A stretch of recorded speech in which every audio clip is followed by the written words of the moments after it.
Buenas tardes, estamos hoy en el cuarto conversatorio que hemos decidido hacer como Ministerio de Educación respecto a algunos de los puntos más resaltantes de la nueva ley universitaria.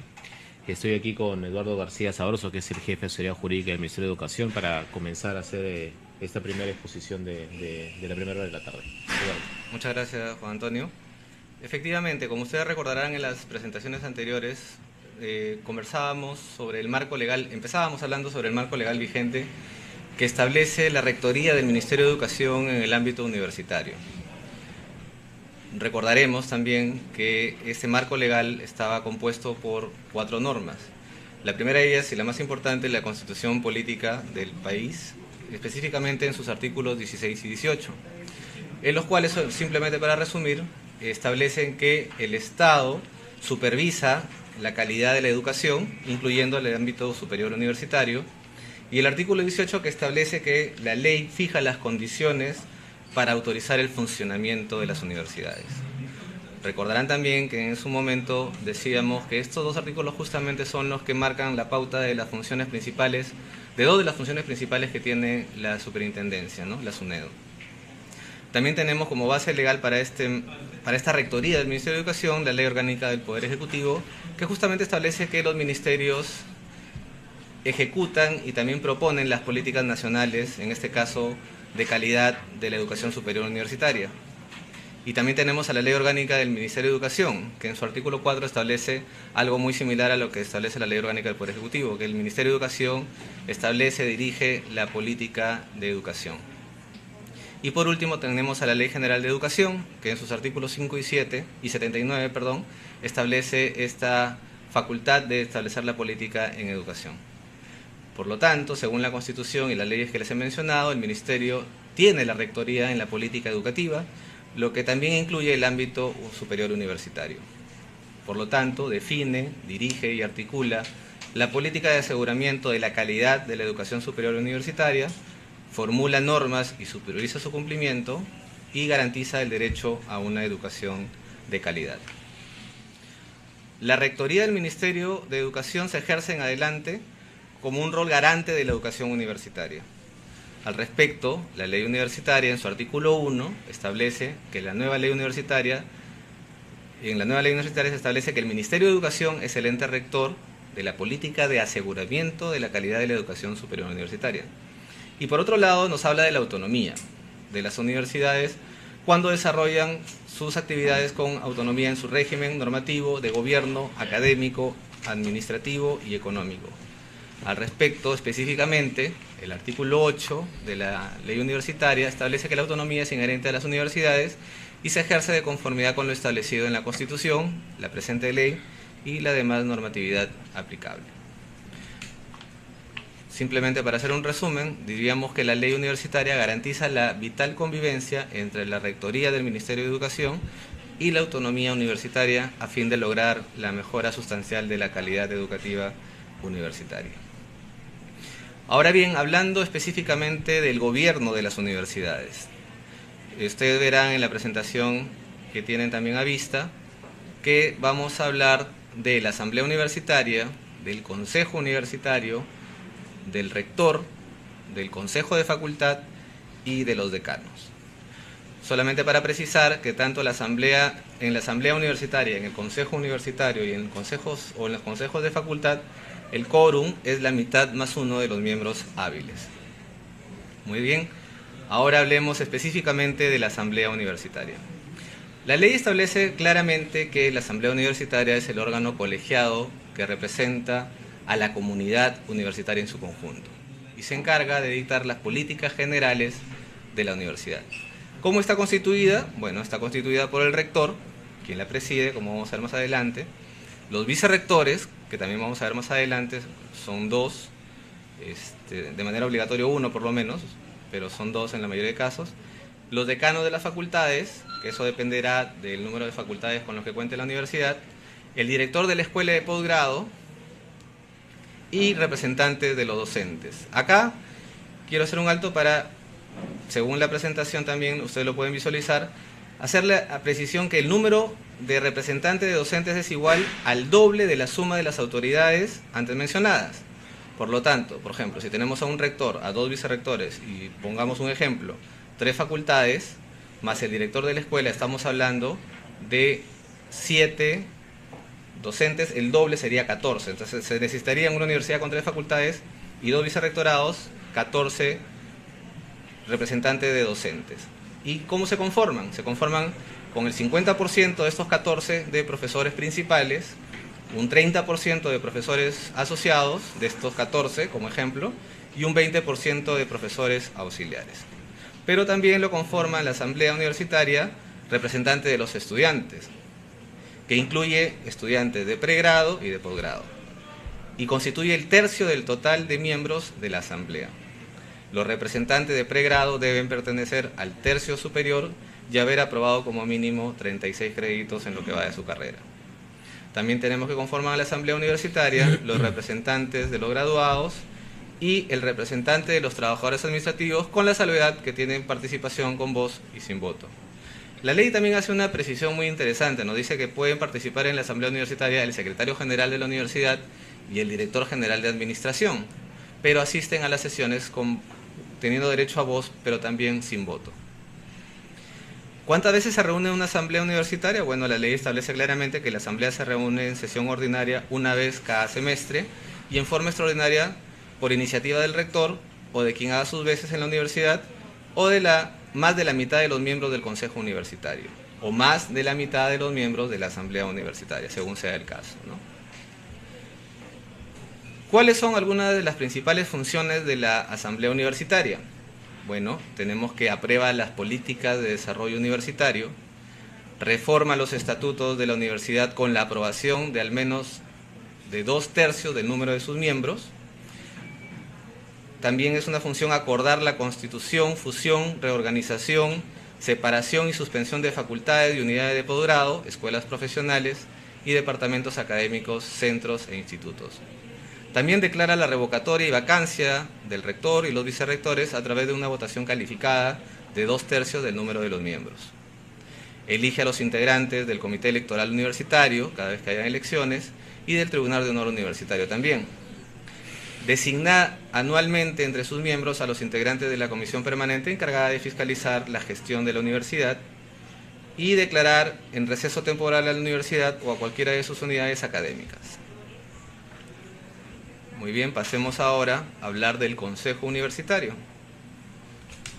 El Consejo Universitario es el máximo órgano de gestión, dirección y ejecución académica y administrativa de la universidad. ¿Quiénes la integran? Bueno, tenemos que al rector, que es quien preside el Consejo Universitario, los vicerrectores, los decanos de facultades, y en este caso es 1/4 del número total de decanos elegidos por y entre ellos mismos. Tenemos al director de la escuela de posgrado, a representantes de estudiantes regulares, también lo constituyen en el caso de los representantes de los estudiantes 1/3 del total de miembros del consejo, igual que pasaba en la asamblea. Y los representantes también deben pertenecer al tercio superior y haber aprobado también un mínimo de 36 créditos. También conforma el consejo universitario los representantes de los graduados y el secretario general y el director general de administración, que asisten, igual que en el caso de la asamblea, con voz pero sin voto. ¿Cuántas veces se reúne? El consejo universitario se reúne una vez al mes y extraordinariamente es convocado por el rector o quien haga sus veces en la universidad o por la mitad de sus miembros. ¿Cuáles son algunas de las principales funciones de este consejo universitario? Bueno, tenemos que aprueba, a propuesta del rector obviamente, los instrumentos de planeamiento de la universidad. Aprueba también el presupuesto general de la universidad, el plan de adquisición de bienes y servicios, además autoriza los actos y contratos. Acuerda y ratifica los planes de estudios y de trabajo propuestos por las unidades académicas, nombra al director general de administración y de trabajo a propuesta del rector, nombra, contrata, promueve y remueve a los docentes y al personal administrativo, confiere los grados académicos y títulos profesionales aprobados por las facultades y escuelas de posgrado, aprueba las modalidades de ingreso e incorporación a la universidad y asimismo señala anualmente el número de vacantes para el proceso de admisión. Fija las remuneraciones y todo concepto de ingresos de las autoridades y una función muy importante que es conocer y resolver todos los demás asuntos que no están encomendados a otras autoridades universitarias. Esto es una función muy importante porque, si bien es cierto, no precisa cuáles en sí, te dice que cuando haya una función que no esté asignada a alguna otra autoridad, ellos son los llamados a resolver, ¿no? En el caso del rector, nos dice la ley que es el personero y representante legal de la universidad. Tiene a su cargo y lo ejerce a educación exclusiva la dirección, conducción, gestión de gobierno universitario en todos sus ámbitos. ¿Cuáles son los requisitos para ser rector en una universidad? Bueno, tenemos que ser ciudadano en ejercicio, mayor de 18 años, tener al menos 5 años como docente universitario principal en el Perú o su equivalente en el extranjero, tener el grado de doctor, habiéndolo obtenido con estudios presenciales, no haber sido condenado por delito doloso con sentencia de autoridad de cosa juzgada, no estar consignado en el Registro Nacional de Sanciones de Destitución y Despido, y por último, no estar consignado en el registro de deudores de alimentos morosos, ni tener pendiente pago de una reparación civil impuesta por condena ya cumplida. ¿Cuáles son las atribuciones del rector en una universidad? Bueno, tenemos que presidir y hacer cumplir los acuerdos del Consejo Universitario y la Asamblea Universitaria, dirigir la actividad académica de la universidad y su gestión administrativa, económica y financiera, refrendar los diplomados de grados académicos, títulos profesionales y distinciones universitarias, representar a la Asamblea Universitaria o presentar a la Asamblea Universitaria la memoria anual, el informe semestral de gestión del rector y el informe de rendición de cuentas, y transparentar, esta es una función también muy importante, transparentar la información económica, financiera de las universidades. Que eso va también en la línea de una de las obligaciones que tiene la universidad, como más adelante veremos, de información, de publicar a cierta información. Los vicerrectores. Bueno, los vicerrectores nos dice la ley universitaria que son los que apoyan al rector en la gestión de sus áreas de competencia. Para ser vicerrector se requieren los mismos requisitos que hemos mencionado que para ser rector de una universidad. Y son atribuciones del vicerrector académico dirigir y ejecutar la política general de formación académica en la universidad, supervisar las actividades académicas con la finalidad de garantizar la calidad de las mismas, atender las necesidades de capacitación permanente del personal docente. Y también nos dice la ley que en todas las universidades, por ejemplo, obligatoriamente debe haber un vicerrectorado académico, pero opcionalmente puede haber un vicerrectorado de investigación. En el caso de haber un vicerrectorado de investigación, son atribuciones del vicerrector de investigación dirigir y ejecutar la política general de investigación en la universidad, supervisar las actividades de investigación con la finalidad de garantizar la calidad, organizar la difusión del conocimiento de los resultados de investigación y gestionar el financiamiento de la investigación ante organismos públicos o privados, entre otras funciones. ¿Cómo se elige al rector de una universidad y a los vicerrectores en una universidad pública? A ver, son elegidos por lista única por un periodo de 5 años, por votación universal, personal, obligatoria, directa, secreta y ponderada por todos los docentes ordinarios y estudiantes matriculados. Esta ponderación obviamente responde a que los docentes ordinarios tendrán un 2/3 y los estudiantes matriculados 1/3. La elección válida es si participan en el proceso más del 60% de docentes ordinarios y más del 40% de estudiantes matriculados. Se declara ganadora a la lista que haya obtenido el 50% más 1 de los votos válidos. Y si ninguna de las candidaturas alcanzara el mínimo previsto, que hemos señalado anteriormente, se convoca una segunda vuelta electoral entre las dos listas que hayan alcanzado mayor puntaje, en un periodo de 60 días. El rector y vicerrectores no pueden ser reelegidos en el periodo inmediato siguiente. Ahora hablemos rápidamente de los consejos de facultad. Bueno, los consejos de facultad o el consejo de facultad es el órgano de gobierno de la facultad misma. La conducción y su dirección le corresponde al decano y está integrada por, obviamente, el decano quien lo preside, los representantes de los docentes, en el número establecido en el estatuto de cada universidad. Acá la ley no establece el número, sino ya cada universidad lo tiene que establecer en su estatuto, y representantes de los estudiantes regulares. y lo constituye 1/3 del número total del consejo igual, ¿no?, que en los otros casos. Y los representantes deben pertenecer igual al tercio superior y haber aprobado como mínimo 36 créditos. ¿Cuáles son algunas de las funciones más importantes del Consejo de Facultad? Es proponer al Consejo Universitario la contratación, nombramiento, ratificación o remoción de los docentes en sus respectivas áreas, aprobar los currículos y planes de estudios elaborados por las escuelas profesionales que integran la facultad, dictar el reglamento académico de la facultad que comprende las responsabilidades de los docentes y estudiantes, así como los regímenes de estudios, evaluación, promoción y sanciones. Conoce y resuelve todos los demás asuntos dentro del área de su competencia. Bien, los decanos. En el caso de los decanos, nos dice la ley universitaria que es la máxima autoridad del gobierno de la facultad, representándola ante el Consejo Universitario y ante la Asamblea Universitaria. Se elige por un periodo de 4 años y no puede ser reelegido de manera inmediata. ¿Cuáles son los requisitos para ser elegido decano de una universidad? Bueno, igual que el caso anterior, ser ciudadano en ejercicio. Acá hay una diferencia, tener al menos 3 años como docente universitario principal en el Perú o su equivalente en el extranjero, no haber sido condenado por delito doloso, por sentencia de autoridad de cosa juzgada, no estar consignado en el Registro Nacional de Sanciones y Destitución y Despido y no estar consignado en el Registro de Deudores Alimentarios Morosos. ¿Cuáles son sus atribuciones? Las atribuciones del decano: presidir el Consejo de Facultad, dirigir administrativamente la facultad, representar a la facultad ante la Asamblea Universitaria y el Consejo Universitario, designar a los directores de las escuelas profesionales, institutos de investigación y unidades de posgrado, y presentar al Consejo de Facultad el Plan Anual de Funcionamiento y Desarrollo de la facultad. Es elegido también mediante votación universal, obligatoria, directa y secreta por todos los docentes ordinarios y estudiantes matriculados en el mismo procedimiento que se establece para el caso del rector. Muy bien, ahora pasaremos, Juan Antonio, a hablar del Comité Electoral Universitario en una universidad pública.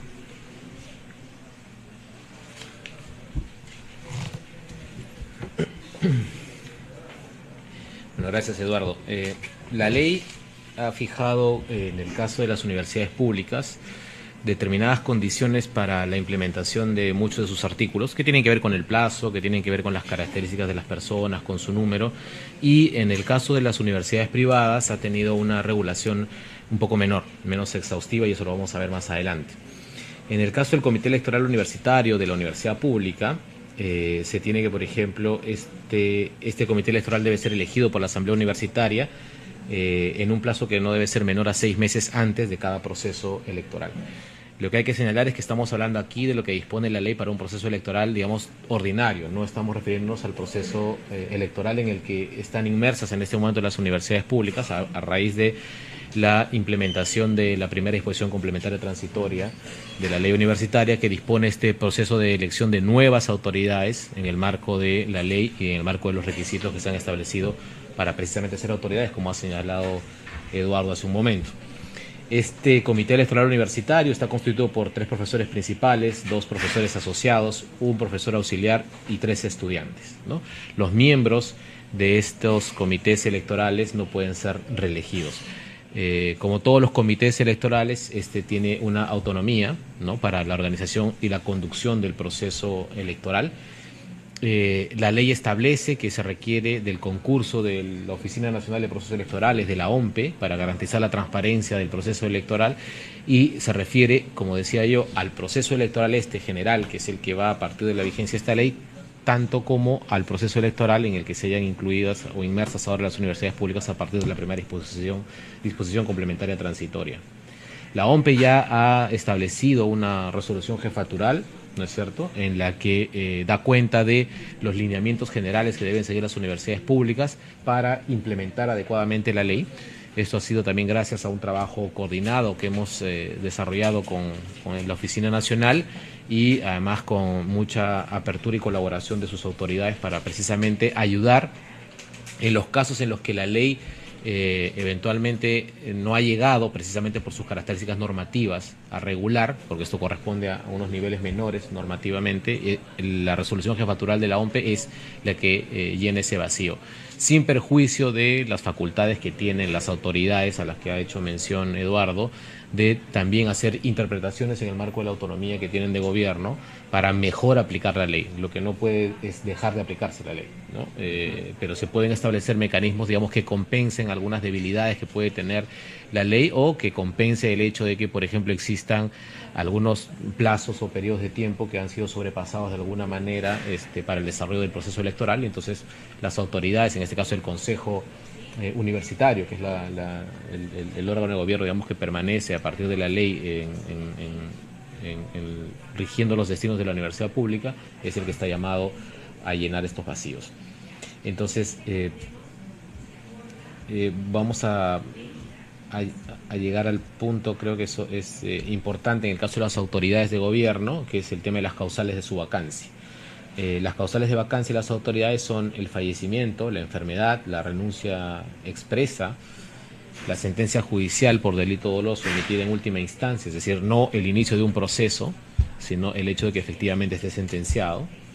El incumplimiento del estatuto de la presente ley también es una causal de vacancia, esto hay que señalarlo expresamente. El hecho de que existan disposiciones en la ley que no estén siendo cumplidas o observadas por las autoridades podría ser invocado como una causal de su vacancia legalmente. El nepotismo, la incompatibilidad después de la elección, es decir, el hecho de que algunos de los requisitos que se le exigen luego de ser elegido no permanezcan, sea que efectivamente ha sido sentenciado, sea que efectivamente ahora es un deudor moroso, o sea que no se le haya reconocido un título o el título por el que se le haya reconocido sea falso. Entonces hay unas causales que pueden ser sobrevinientes y esa es una incompatibilidad después de la elección, lo que puede significar una vacancia. Y finalmente, el no convocar a las sesiones de los órganos de gobierno de la universidad cuando esa es su responsabilidad como autoridad, ¿no? Decíamos al inicio de esta presentación que hay una diferencia sustancial entre universidad pública y universidad privada. En el caso de la universidad pública, como en el caso de la anterior ley, hay una regulación mucho más expresa, y esto se da básicamente por una razón principal, que es que la universidad pública es una entidad pública. Como entidad pública se maneja con recursos públicos, quienes ejercen su gobierno son autoridades y funcionarios públicos, y por lo tanto le son aplicables, digamos, las restricciones que tiene el funcionario público y también los derechos y los beneficios que tiene como tal. Es decir, es un representante y es un funcionario público para todo lo que corresponde, digamos, en su beneficio y en su detrimento. Una de las cosas que caracteriza a la gestión de la universidad pública es el hecho de que se manejan recursos públicos, como decíamos. Entonces, el hecho de que los recursos públicos sean manejados por la universidad implica la aplicación de determinadas normas de gestión.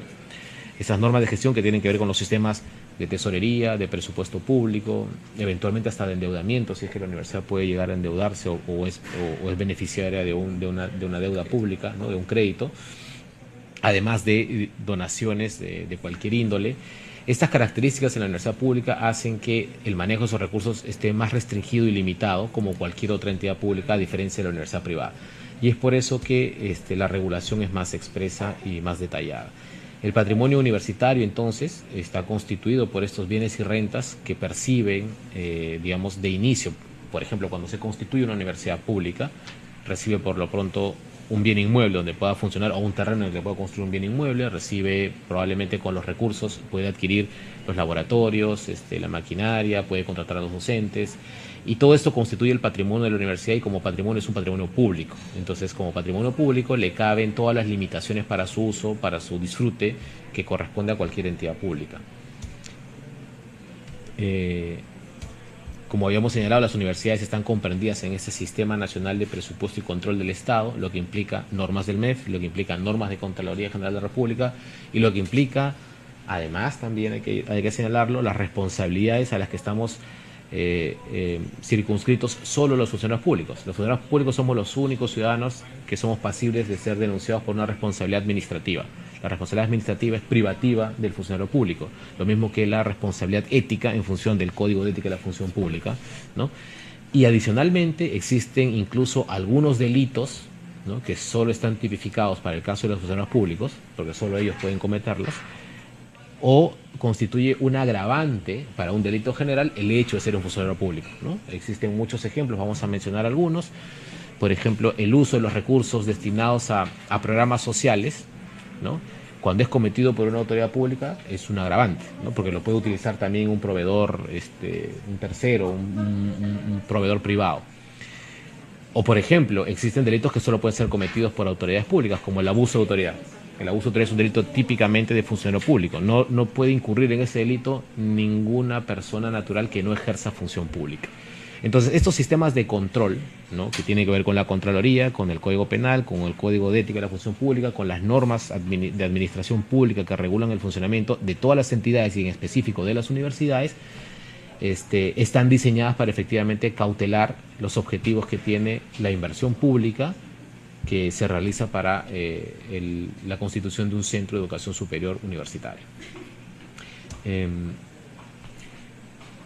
Las universidades públicas, como todas las demás entidades del Estado, entonces participan de este proceso de asignación de recursos anualmente, son pliegos, presupuestalmente son pliegos, y corresponde a sus autoridades, a sus representantes, solicitar estos pliegos presupuestarios, negociarlos eventualmente con el Tesoro Público, incrementarlos, reducirlos, reasignarlos, como cualquier otra entidad pública.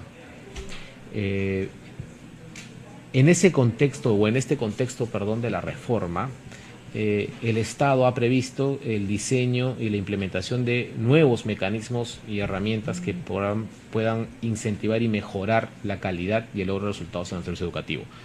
Estos mecanismos que se están diseñando entre el Ministerio de Educación y el Ministerio de Economía y Finanzas tienen como objetivo no solamente generar un nuevo espacio, digamos, de planteamiento para la negociación de recursos públicos, sino que buscan generar un cambio en el marco normativo que regula la asignación incluso de los recursos públicos. Me explico. En la actualidad, por ejemplo, los recursos del canon son asignados a las universidades precisamente por una distribución geográfica que está establecida en la ley. Eventualmente se pueden introducir cambios en legislaciones como esta o similares para que exista una mejor asignación del recurso público y una mejor o mayor ejecución del recurso público asignados a la universidad para el cumplimiento de sus fines, que tienen que ver con la generación de conocimiento, con la investigación y con la formación profesional.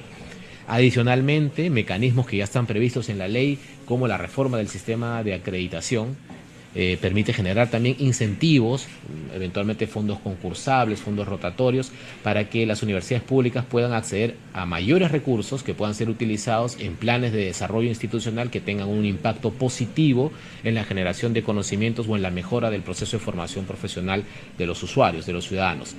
Estos mecanismos no pueden implementarse evidentemente de la noche a la mañana y están pasando por un proceso de validación interna y de negociación y conversación con autoridades, con académicos, con entendidos, con representantes de la comunidad universitaria, pero también con representantes de los otros entes de gobierno involucrados para poder establecer un paquete, digamos, ordenado y coherente que efectivamente pueda lograr mejorar el servicio educativo, sobre todo en el ámbito público, que es el que nos corresponde, pero también fijando algunos criterios de mejora y la calidad para los espacios privados, que son los que absorben la mayor cantidad de usuarios.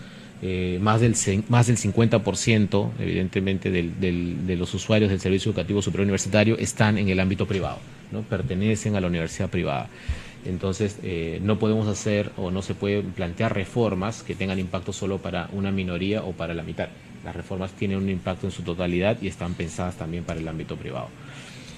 En ese contexto hay que recordar que la universidad privada es una universidad que se organiza conforme a la legislación vigente en una asociación que puede o que no tiene fines de lucro y eventualmente una empresa privada que tenga fines de lucro. Si bien es cierto, la nueva ley universitaria o la ley universitaria vigente dejó sin efecto la 882 en el ámbito universitario, ha recogido algunas disposiciones del anterior decreto legislativo que permiten que existan instituciones educativas particulares con fines de lucro que sean universidades. Es decir, al no existir esta limitación, el permitir el lucro en las universidades privadas se realiza en el marco de lo que se ha establecido como las normas aplicables para el régimen societario. Las sociedades, ¿no?, que es la forma de persona jurídica que regula la actuación de las universidades privadas con ánimo de lucro, tienen un marco legal sobre al cual se sujetan en términos generales y primigenios, y un segundo ámbito específico que es el que establece la ley universitaria. La ley universitaria establece, por ejemplo, algunos beneficios también para estas instituciones que tienen ánimo de lucro, que son los beneficios de la reinversión de sus utilidades siempre que se haga en beneficio del servicio, siempre que mejore o que impacte en la calidad del servicio educativo. Y la superintendencia, que está en proceso de implementación, es precisamente la entidad llamada a fiscalizar el uso de estos recursos públicos en las universidades públicas y el uso o destino de los beneficios que otorga la legislación a las universidades privadas para que éstas efectivamente tengan un impacto en el servicio educativo. Decíamos que las universidades privadas, igual que las públicas, requieren de la autorización de la superintendencia. Lo dijimos en una reunión pasada, en la primera videoconferencia que desarrollamos desde el Ministerio.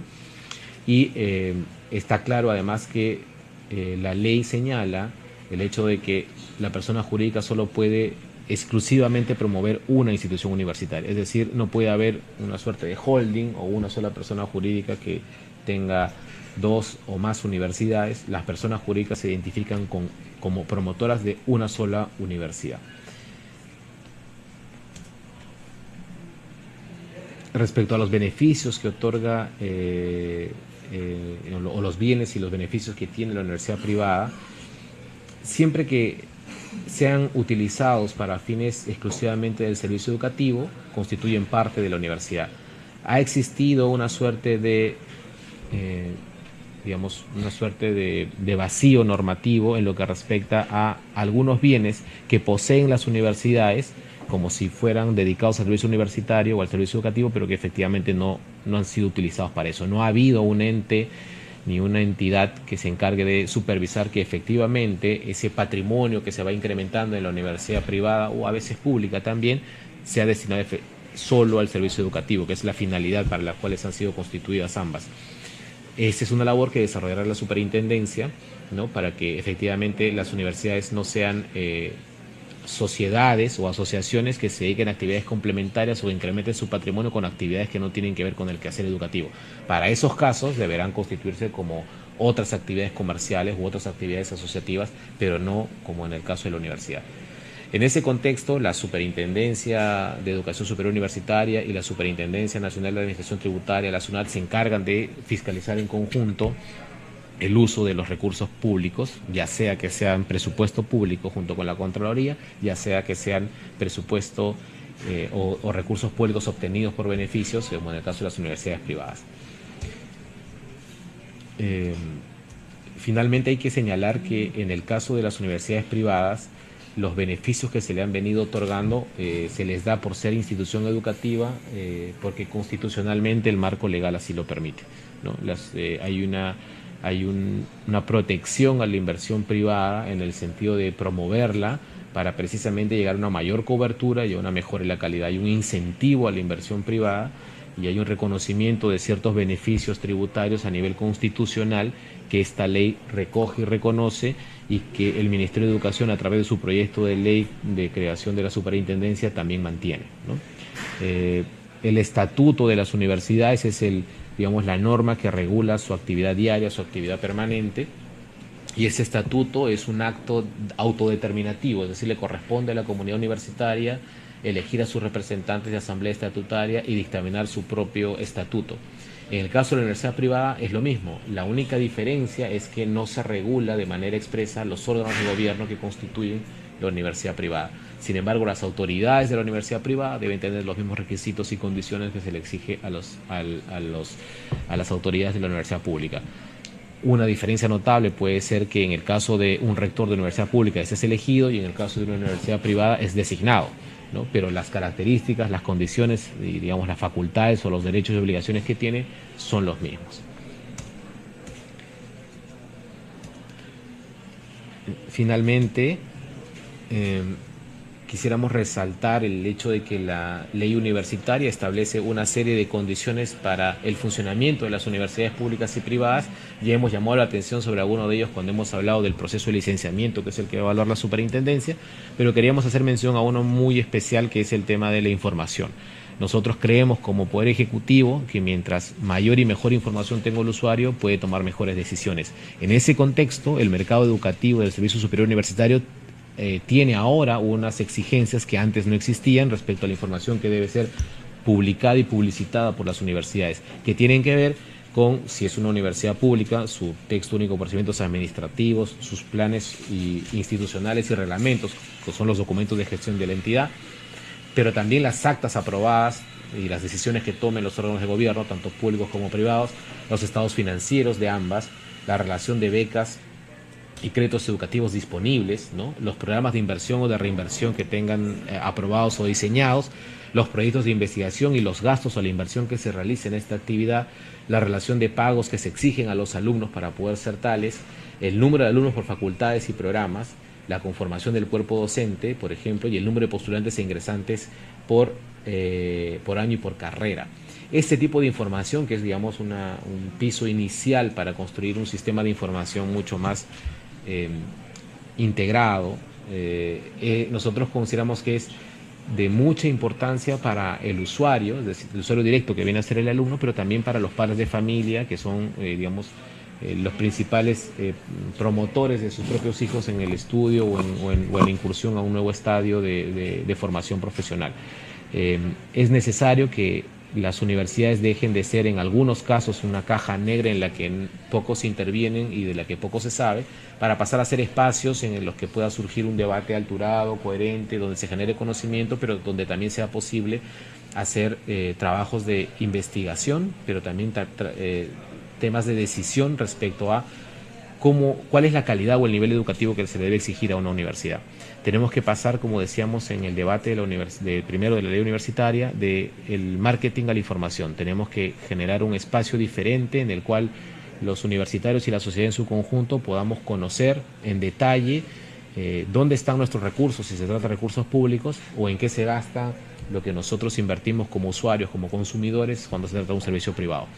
Ese es un claro ejemplo de que una norma, a pesar de que no puede cambiar la situación de hecho en la que funciona un sistema de un día para otro, sí puede empezar a generar espacios de mejora. Y nosotros creemos que en el tema de la información que deben brindar ahora las universidades existe el inicio de un espacio de mejora que va en beneficio de las mayorías. Para elegir al decano de la facultad, ¿debe ser ratificada su elección por el Consejo de Facultad, sí o no, y por qué? Bueno, la respuesta, la misma ley nos da una respuesta en ese sentido, donde básicamente nos dice que no requeriría una ratificación. La norma no se ha puesto en ese supuesto ni ha regulado un supuesto de ratificación. El artículo 71 lo que dice es que el decano es elegido mediante votación universal, obligatoria, directa y secreta por todos los docentes ordinarios y estudiantes matriculados de la facultad, con el mismo procedimiento para la elección del rector y vicerrectores, ¿no? Pero no se ha puesto en el supuesto de ratificación. Hay una pregunta de Roberto Pérez que dice: si el rector de mi universidad no cumple con los requisitos que dice la ley, ¿quién lo puede sacar de su cargo? Bueno, conforme a la primera disposición complementaria transitoria de la que ya hemos hablado, existe un proceso eleccionario en las universidades públicas y las autoridades, en este caso este rector y todos los demás que estén en la actualidad como autoridades vigentes, son responsables de implementarlo. En ese contexto, este rector, si no cumpliese con los requisitos para ejercer la rectoría, eventualmente ni siquiera puede participar del proceso, va a ser cambiado por quien tenga los requisitos y quien pueda ser parte del proceso electoral. Así que lo que hay que hacer es aplicar el proceso eleccionario, que es obligatorio para todas las entidades públicas. Sí, hay un comentario de Acuario, nos dice: en nuestra universidad solo existe un docente principal que reúne los requisitos, el resto de 18 principales no cumple con los requisitos. Este ha sido rector elegido y quiere encargarse del rectorado por 2 años. ¿Esto es procedente? Bueno, acá, por el tipo de pregunta, yo presumo que estamos ante una universidad pública ya con rector, con todas sus autoridades en ejercicio, ante lo cual sería aplicable más bien la primera disposición complementaria transitoria, donde cesa, si bien es cierto, cesa la asamblea, el rector mantiene su cargo, pero se va a llevar a cabo un nuevo proceso de elección, ¿no?, de autoridades, y en los cuales obviamente tienen que elegirse a los que cumplan los requisitos de esta ley universitaria. No existe la figura del encargo, pero eso tiene que ser regulado en cada estatuto, ¿no? Así es.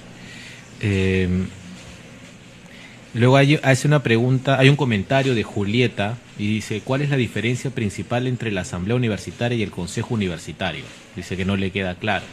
Bueno, la Asamblea Universitaria es un órgano colegiado que representa a la comunidad universitaria y se encarga de establecer o dictaminar las políticas macro de la universidad, ¿no? El Consejo Universitario, en cambio, es un órgano de gestión, es el máximo órgano de gestión y de dirección de la comunidad universitaria y, por lo tanto, digamos, si tuviéramos que poner algún ejemplo que sea más fácil de entender respecto a sus diferencias, tenemos que decir que la Asamblea Universitaria es como la Asamblea de Socios y el Consejo Universitario es una suerte de gerencia general, es el gerente legal, es el que ve la marcha diaria. La comunidad universitaria organizada en la Asamblea puede establecer las políticas de desarrollo institucional y el gerente encargarse de ejecutarlas y ver la mejor manera de ejecutarlas, ¿no? Esto es más o menos la diferencia entre las funciones y la diferencia entre la representatividad que tiene el Consejo y tiene la Asamblea, siendo el Consejo, como repito, el órgano máximo de gestión, dirección y ejecución académica de acuerdo a la ley y por lo tanto también llamado, como ha sucedido en algunos casos particulares, a interpretar la aplicación de la ley en casos particulares, en los casos de sus propias universidades, cuando existen algunas carencias o deficiencias como las que han señalado algunos de los comentaristas respecto a que no cumplen sus docentes con los requisitos de la ley o cuando no existe el número suficiente de probables miembros de un comité electoral para la elección que dispone la primera disposición complementaria transitoria. Muy bien, hay otra pregunta donde nos dicen si uno de los requisitos para ser rector o decano se requiere el grado de doctor con estudios presenciales. Hay muchos docentes que lo han hecho en 2 años y en fines de semana. ¿Cumplen estos docentes este requisito? Bueno, efectivamente, la nueva ley universitaria te establece que para el caso de rector o decanos tienen que haber hecho los estudios de posgrado de manera presenciales.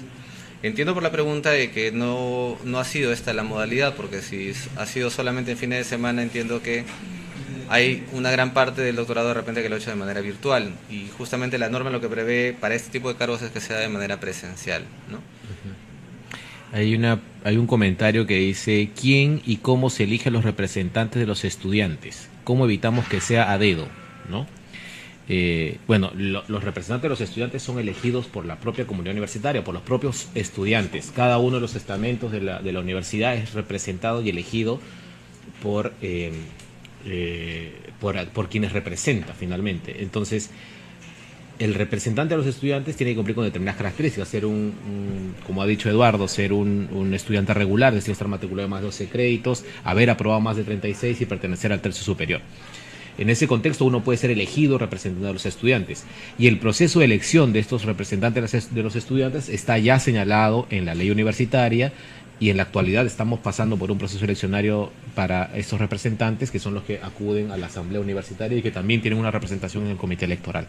Entonces, digamos, la crítica que se hace respecto a cómo evitamos que sea a dedo, tenemos que señalar que esto no es posible. En todo caso, si se hiciera es ilegal. Contraviene la norma, la ley universitaria, que es la que establece el proceso eleccionario de estos representantes, y no puede darse ningún escenario en el que un representante estudiantil sea elegido a dedo. No cabe eso, en el sentido además que la ley establece que los procesos eleccionarios son universales, son de voto secreto, ¿no? Entonces no hay ninguna posibilidad de que esto sea así. Tenemos, sin embargo, que también llamar la atención respecto al hecho de que no nos sorprenden estas preguntas en el contexto en el que estamos, porque es cierto que cada universidad tiene determinadas particularidades y peculiaridades que ha hecho incluso que en algunos casos sea mucho más compleja la implementación de la ley universitaria que en otros espacios. No tienen las mismas características las universidades, algunas están completamente institucionalizadas, otras no, algunas tienen docentes, digamos, ordinarios, a tiempo completo, otras no tienen un número considerable de estos, algunas tienen rectores, otras tienen comisiones organizadoras, en fin, hay una serie de diferencias en la universidad pública que han hecho que las características de la aplicación de la ley, que además es progresiva, pero específicamente en el caso de la aplicación de la primera disposición complementaria transitoria, sea compleja, ¿no? Y el Ministerio de Educación por eso quiere coadyuvar a este proceso con este tipo de actividades como esta videoconferencia, pero también con nuestras redes de información que permanentemente están atendiendo las consultas de los ciudadanos y de los universitarios, que son los principales interesados en conocer cuáles son los alcances de la ley en cada uno de sus espacios. Eduardo. Sí, hay una pregunta, al parecer nos siguió casi a la mitad de la presentación, porque nos pregunta cuál es la diferencia entre la Asamblea Universitaria y el Consejo Universitario. Bueno, lo que habíamos mencionado es lo que dice la ley, que la Asamblea Universitaria es el órgano colegiado que representa a toda la comunidad universitaria en su conjunto y se encarga de dictar las políticas generales de la universidad. Mientras que el Consejo Universitario ya es el máximo órgano, pero de gestión, dirección y ejecución académica y administrativa de la universidad. No sé si con eso aclaramos la duda, pero igual, si existiera alguna más, podemos igual, en los medios de comunicación que tenemos abiertos, podemos aclarar alguna duda adicional que tengan, ¿no? Alguien pregunta, y creo que es a raíz de un comentario que hice durante la explicación, dice, ¿podría aclarar sobre la elección de rector en una universidad pública y designación en una universidad privada? Y yo mencionaba en términos generales que en las universidades públicas hay un proceso eleccionario que está determinado por la ley, que en muchos casos establece no solamente los órganos responsables de llevar a cabo el proceso, sino la conformación del órgano, los plazos que tiene para llevar a cabo el proceso y, digamos, las limitaciones con las cuales debe actuar. Adicionalmente, se señala que en ese proceso eleccionario participa la Oficina Nacional de Procesos Electorales, que da transparencia, ¿no es cierto?, al proceso electoral, y la OMPE ya ha establecido una directiva, una resolución que, digamos, clarifica de alguna manera y establece los lineamientos generales de estos procesos eleccionarios en los cuales va a participar tanto el de la primera disposición complementaria transitoria, que es aplicable a partir de la vigencia de la ley, como en los posteriores procesos eleccionarios que se tienen que llevar sucesivamente para la elección de las autoridades. Eso en el ámbito público es diferente que en el ámbito privado. En el ámbito privado hay una mayor libertad para el proceso de elección o designación de sus autoridades, y poníamos el extremo precisamente de la designación, porque la universidad privada no está obligada a llevar a cabo un proceso eleccionario. La universidad privada está obligada, sí, a establecer mecanismos de participación para la comunidad universitaria, es decir, eventualmente podrían tener una asamblea universitaria, podrían tener un consejo universitario, pero no están obligadas en términos expresos por la ley. A lo que sí están obligadas las universidades privadas es a que sus autoridades cumplan con los requisitos que establece la ley para las universidades públicas. Entonces, en ese contexto, un rector de una universidad pública, para ser rector, para ser tal, requiere pasar por un proceso eleccionario, ¿no es cierto?, universal y secreto. En cambio, el rector de una universidad privada, si ésta no se hubiese adecuado, por ejemplo, a la anterior ley universitaria, y si ésta no fuera una universidad que tenga asamblea universitaria o que no tenga dentro de sus estatutos la conformación de un comité electoral, podría ser simplemente designado.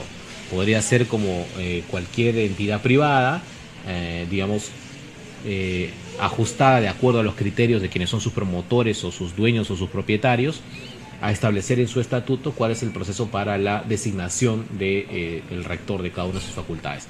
Esa es la diferencia sustancial en el caso de la designación y la elección. Eso, sin embargo, no significa que no haya universidades privadas que desarrollen procesos eleccionarios, ¿no? Porque hasta antes de esta ley, con la ley anterior, las universidades públicas y privadas tenían estamentos y procedimientos similares de elección de autoridades. Recuerden ustedes que la anterior ley, la 23733, no establecía de inicio una diferencia entre la universidad pública y privada. Entonces, por lo tanto, han habido universidades hasta antes de la dación del decreto legislativo 882 y que existen todavía, que tienen asamblea universitaria, que tienen consejo universitario y que tienen unos estatutos de funcionamiento similares a los de la universidad pública. En esas universidades probablemente continuarán habiendo procesos de elección para la elección de sus autoridades y serán mucho más parecidos a los que tiene la universidad pública que aquellas universidades que se hayan generado luego con el decreto legislativo 882 o que se generen a partir de esta nueva ley que les da la misma libertad que les daba el decreto legislativo 882 para establecer sus estatutos y para establecer el proceso de elección de sus autoridades, ¿no? Ese es el contexto. Muy bien. Hay una pregunta interesante, nos dice, ¿las universidades que cuentan con un vicerrector de investigación tienen algún tipo de beneficio respecto a las que no cuenten? Porque, como decíamos en la presentación, es opcional que tenga una universidad un vicerrectorado de investigación. Pero encontramos que sí, efectivamente tiene muchas ventajas el tener un vicerrectorado de investigación, porque justamente la ley lo que prevé para como función del vicerrector de investigación, o una o dos de las principales funciones, es gestionar el financiamiento de la investigación ante entidades y organismos públicos o privados. O sea, efectivamente va a tener a un vicerrector con una función importante de buscar financiamiento para las labores de investigación y promover la generación de recursos para la universidad a través de la producción de bienes y prestación de servicios derivados justamente de esas actividades de investigación, así como la obtención de regalías por patentes u otros derechos de propiedad intelectual. Entonces, justamente los resultados de esa investigación en la universidad puede generar un recurso que ingrese para la propia universidad para seguir incentivando la investigación en la misma universidad, lo que no podría tener una universidad que no cuente con un vicerrector de investigación que no pueda justamente tener esas funciones, ¿no? Hay una pregunta, hay un comentario de Evelyn que nos escribe de Lima. Dice: ustedes han dicho que la universidad tiene que dar información, pero mi universidad no dice nada, ni siquiera si tienen autorización de funcionamiento o no. ¿Desde cuándo van a tener la obligación de hacerlo? A ver, para comenzar, una universidad que no tiene autorización de funcionamiento no debería funcionar.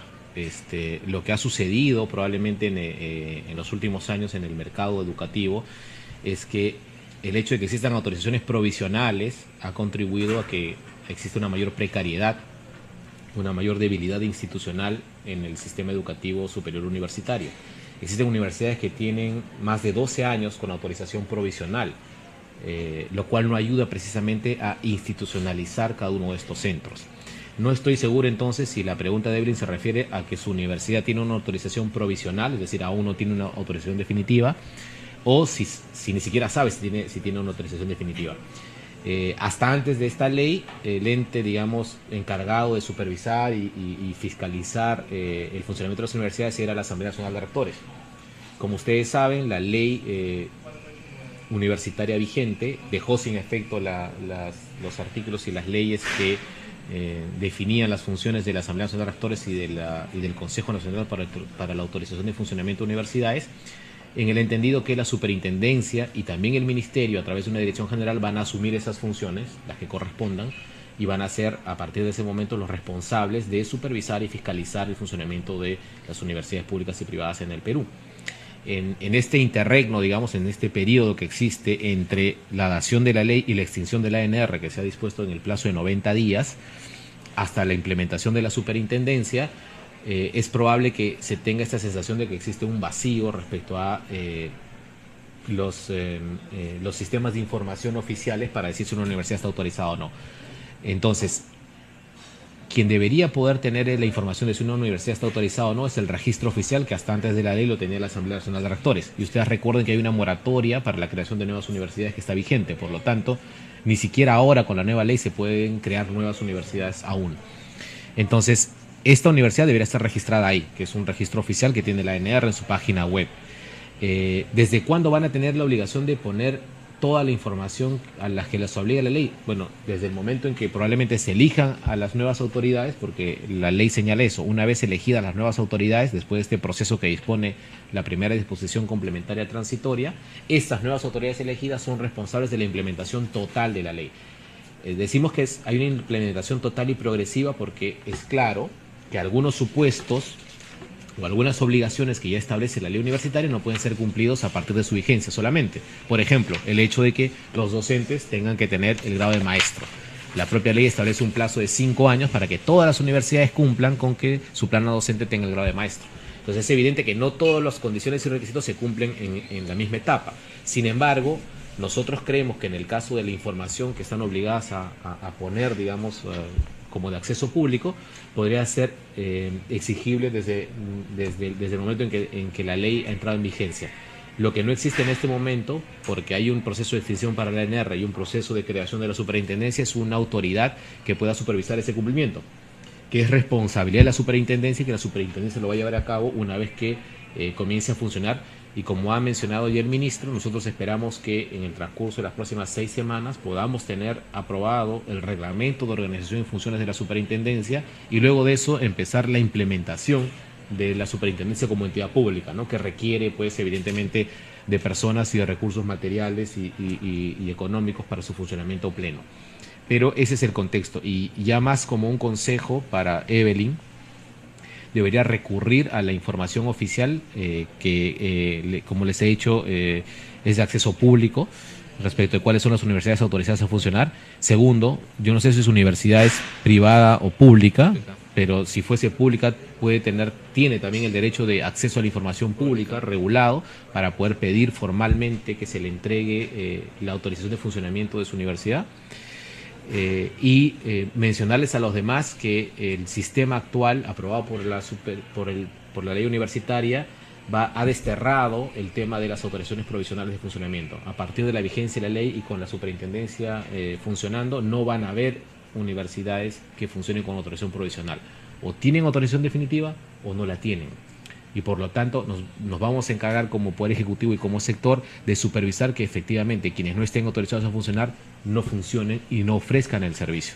Porque lo que no puede suceder es que existan alumnos de universidades no autorizadas que cuando culminen la carrera no puedan tener un título que sea reconocido. Ese es el riesgo. Entonces a Evelyn y a todos los que se encuentren en una situación similar les sugerimos que validen la información respecto a su universidad y que si no encuentran un respaldo, bueno, tienen una serie de mecanismos de reclamo que van desde el Indecopi hasta el Ministerio Público, eventualmente, dependiendo de las características en las que han accedido a ese servicio, para poder hacer valer sus derechos. Sí, y un poco para aclarar un poco más el tema, si es una universidad pública, el procedimiento de acceso a la información pública es un procedimiento muy rápido, que puede llegar a tener en un poco más de una semana la información, si es que obviamente está dispuesta a dar la información el titular de esa entidad, de esa universidad pública, y agotada la vía administrativa puede ir al Poder Judicial, inclusive a través de una acción de habeas data, que es algo que es muy utilizado en estos tiempos para una información importante que en este caso es para los alumnos. Pero mucho dependerá si es una universidad pública o privada, hasta como dijo Juan Antonio, la implementación de esta ley, en la cual ya hay mucha información que no solamente tiene que ser publicada por universidades públicas, sino también por privadas. Hay una pregunta sobre si los estudiantes deciden no participar de las elecciones porque consideran que el proceso no ha sido transparente. Las elecciones se dan por válidas. Bueno, acá nosotros hemos mencionado en la presentación que el artículo 66 de la ley señala que las elecciones, por ejemplo, del rector y vicerrector, son válidas si participan el 60% de docentes y el 40% de estudiantes matriculados. Obviamente, si no se da esa participación en ese porcentaje, no serían válidas las elecciones, ¿no? Y respecto al tema de transparencia, como bien lo ha dicho Juan Antonio también, el proceso, ya sea a través de la primera disposición complementaria transitoria o en general los procesos que se lleven a cabo más adelante de las elecciones en las universidades, tienen como garante la participación del organismo nacional de procesos electorales, ¿no? Que justamente la ley lo pone de manera expresa, ¿no? Que garantizará la transparencia en estos procesos de elecciones en universidades, ¿no? Nos comenta Acuario, dice, ¿quién evaluará los estatutos? ¿Quién evaluará que los estatutos estén dentro del marco de la ley universitaria? Porque en mi universidad la comisión estatutaria se está perfilando a una encargatura del rectorado. Me parece que quiere decir como que quieren encargarle el rectorado, no sé si a alguien o al anterior rector, o no me queda claro, pero en todo caso, respecto a la pregunta general, que es ¿quién evalúa si los estatutos se encuentran dentro del marco de la ley universitaria? Tenemos que señalar lo siguiente. En primer lugar, esta ley, la ley universitaria, reconoce la autonomía de la universidad pública y privada. La autonomía que tienen las universidades está recogida en la Constitución Política del Estado peruano. Lo que ha hecho esta ley es definir los alcances de esta autonomía, ¿no es cierto?, el contenido de esta autonomía y de los espacios en los que se realiza, en el marco de la sentencia del Tribunal Constitucional del año 2008, que es la que además propone la creación de una superintendencia para supervisar el funcionamiento del servicio educativo. Entonces, en el marco de esta autonomía de gobierno, de esta autodeterminación de gobierno, la primera instancia de control del devenir de una universidad es la propia comunidad universitaria, donde están representados los alumnos, donde están representados los docentes, eventualmente los administrativos, las autoridades. Es decir, la comunidad universitaria asume una responsabilidad que viene con la autonomía respecto a las decisiones que se toman al interior de ella. Los límites de la autonomía son los que marca la ley. Entonces, allí donde la ley establece un plazo, donde establece un requisito, donde establece una condición para ejercer un cargo, para desarrollar un proceso, para realizar una acción, no cabe una interpretación. Esto quiere decir que si se requiere ser doctor para ser rector, entonces no puede haber ni asamblea, ni estatuto, ni autoridad que desconozca lo que la ley manda. Sin embargo, hay espacios en los cuales la ley no se ha puesto a regular, precisamente como decíamos al inicio con Eduardo, porque no le corresponde siendo ley, y que deleguen las universidades a través de sus estatutos la posibilidad de establecer mayores especificidades a esos procesos. Por ejemplo, ¿cómo se designa un docente extraordinario? La ley no ha señalado ese proceso y le ha delegado a las universidades, se ha dicho cada universidad establece las condiciones y criterios para que un docente sea extraordinario. O por ejemplo, tampoco señala efectivamente, bueno, cuáles son las maestrías por las cuales un docente de pregrado puede estar calificado para enseñar en la universidad. Tiene que ser un grado de maestro de la misma carrera de la que estudió, tiene que ser un grado de maestro diferente, tiene que ser un grado de maestro vinculado efectivamente al curso que va a dictar. Ahí hay una suerte de vacío reglamentario que están llamados a llenar los estatutos de cada universidad. Entonces creo que es muy claro, muy claramente uno puede darse cuenta como universitario, como autoridad, como comunidad, aquellos casos en los cuales la universidad puede interpretar, de aquellos casos en los que no puede interpretar. Entonces, los estatutos están dentro del marco de la ley obligatoriamente, en todos los extremos en los que la ley establezca las condiciones, los requisitos y los plazos. Y puede interpretar o acondicionar o digamos, acomodar algunas condiciones de su propia organización a lo que establece la ley en términos generales en uso de su propia autonomía. No podemos decir nosotros, sin conocer un estatuto, qué estatuto está lejos o está más cerca de la ley. Sin embargo, quien se encarga de supervisar el cumplimiento de la ley está dispuesto en la propia ley, es la superintendencia. Entonces, eventualmente, cuando se apruebe el funcionamiento de la superintendencia y además se establezca el reglamento de infracciones y sanciones que dispone también la ley, se podrá establecer que una infracción es el que no se adecúen los estatutos a lo que señalan las leyes. Y en ese contexto será pasible de una sanción y tendrá que reformular su estatuto la propia universidad. Y eso es, a eso me refiero con la autonomía. Aun cuando exista una contravención, digamos, menor, claro, a la ley, ¿no? En un plazo, por ejemplo, o en una condición, lo que debe hacer la universidad es adecuarse en su proceso de autodeterminación, adecuarse ella misma a la ley. Y la superintendencia será la encargada de supervisar que efectivamente eso se haga para que la universidad pueda seguir ofertando su servicio y pueda seguir funcionando. Cuando el caso es flagrante, cuando puede llegar a constituir un delito, no es necesariamente la superintendencia la que actúa. Eventualmente pueden actuar otras instancias, porque como decíamos, en el caso, por ejemplo, de las universidades públicas, los funcionarios públicos tienen responsabilidad administrativa, ética, civil y eventualmente penal, ¿no? Y en el caso de las universidades privadas también pueden llegar a configurarse faltas de cualquiera de estos ámbitos, y es la propia comunidad universitaria la que está llamada a denunciar estos hechos. La ley reconoce también esa posibilidad y los remite a la superintendencia y a los demás órganos competentes en la materia. No sé si quieres aumentar. Sí, hay una pregunta interesante, ¿no? Que tiene que ver con otras anteriores. Dice, ¿el decano debe ser docente de la universidad o puede venir de afuera? Y esta pregunta yo la vinculo mucho a las anteriores, donde tenían la preocupación que los actuales rectores, a los actuales decanos no cumplen los requisitos que establece la actual ley. La respuesta es muy sencilla, ¿no?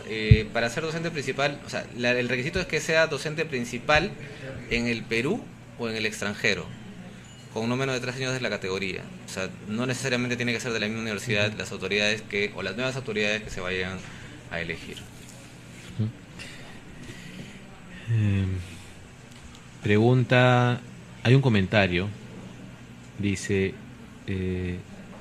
¿qué ocurrirá con aquellas universidades intervenidas por la ANR y que no implementan el comité electoral hasta la fecha? Bueno, como decíamos al inicio, la ANR está en un proceso de extinción, lo dispone así la ley, y la ley está vigente.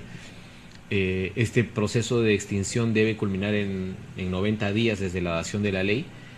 Hay un grupo de trabajo instalado para esos efectos, como lo señala la ley, que preside el Ministerio a través del despacho del Viceministro de Gestión Pedagógica. Está una representante de la Superintendencia de Bienes Nacionales y está también un representante de la Asamblea Nacional de Rectores. Entonces, las comisiones de intervención de la ANR, una vez que la ANR se extinga, no van a tener el respaldo para poder mantenerse. Nosotros esperamos que a través de este grupo de trabajo se establezcan los mecanismos más adecuados para la implementación de la ley. Hay que tener en consideración que en muchos casos en los que se ha intervenido en universidades públicas es porque existe alguna debilidad institucional en el tema del gobierno. Y lo que tiene que hacer responsablemente el ministerio es que cuando dé lineamientos para la implementación de la ley se asegure que éstas se puedan llevar a cabo de la mejor manera.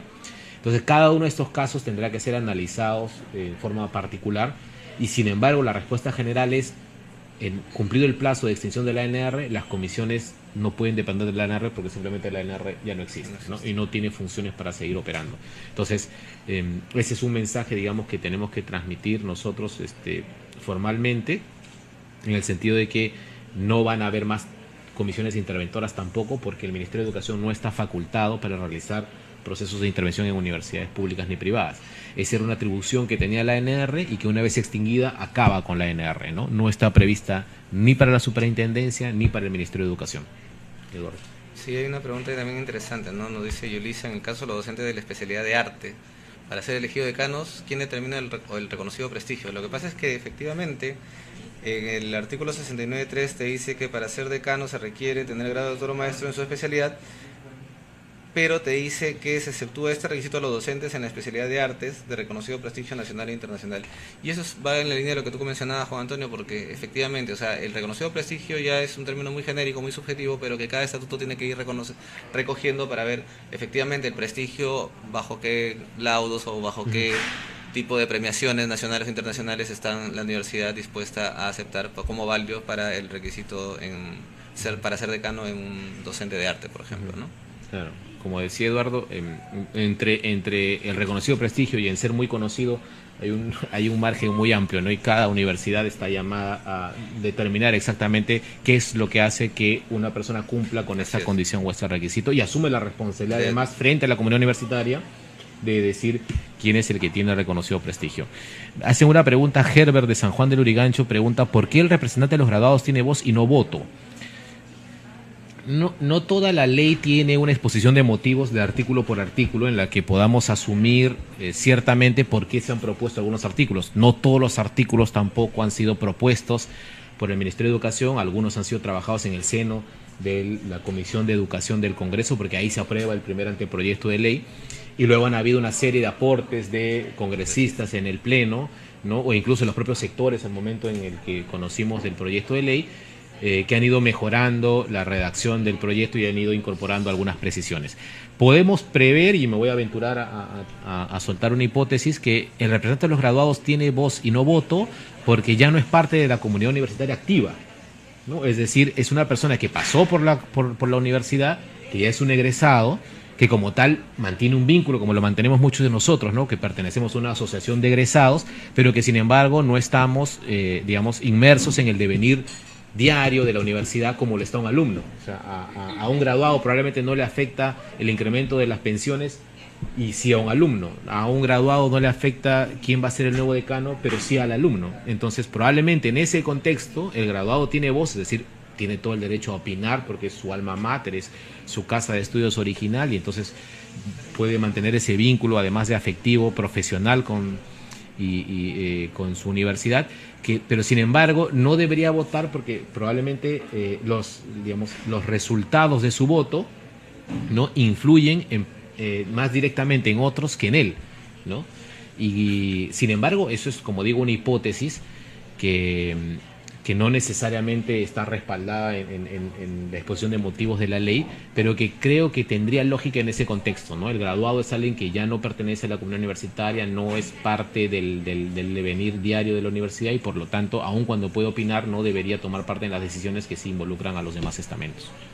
Hay una pregunta de Tomás, nos dice también si para un vicerrector de investigación es obligatorio para una universidad privada. Bueno, en realidad, como hemos dicho en la presentación, la ley lo que ha previsto, tanto para públicas y privadas, es que es opcional el vicerrectorado de investigación, ¿no? Obviamente puede denominarle para la privada de la misma manera u otra, pero digamos la finalidad y los requisitos de quien ejerza esa función de vicerrector, en el caso de que opten por tener uno, tiene que ser las mismas que establece la ley para el caso de las públicas, ¿no? Hay un comentario de Luis, ¿no? Nos dice, la CONAFU aún sigue cobrando por los servicios que brinda. ¿Esto es posible?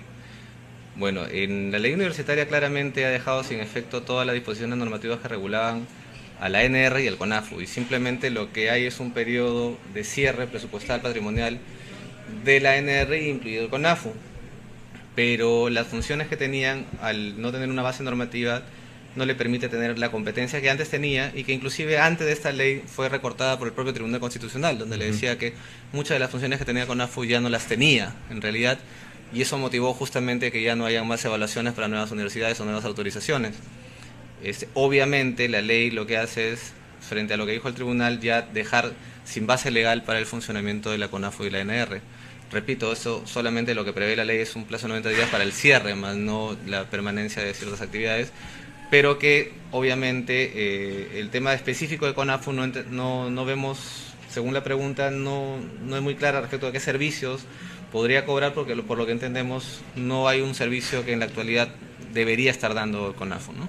Sí, concuerdo contigo, Eduardo. De repente, para ser un poco más directos, la CONAFU no debería estar ofreciendo servicios ni cobrando por servicios, porque no está facultada a hacerlo, como has dicho, y lo que debería haber ahora es un proceso de transferencia, digamos, de acervo documentario, de bienes, de patrimonio y de presupuesto a este nuevo pliego que es la superintendencia, para que efectivamente desarrolle en parte estas funciones que antes desarrollaba la CONAFU y que ya había sido recortado con la sentencia del tribunal del 2008, y que también desarrollaba la ANR, como el tema de la supervisión del servicio educativo.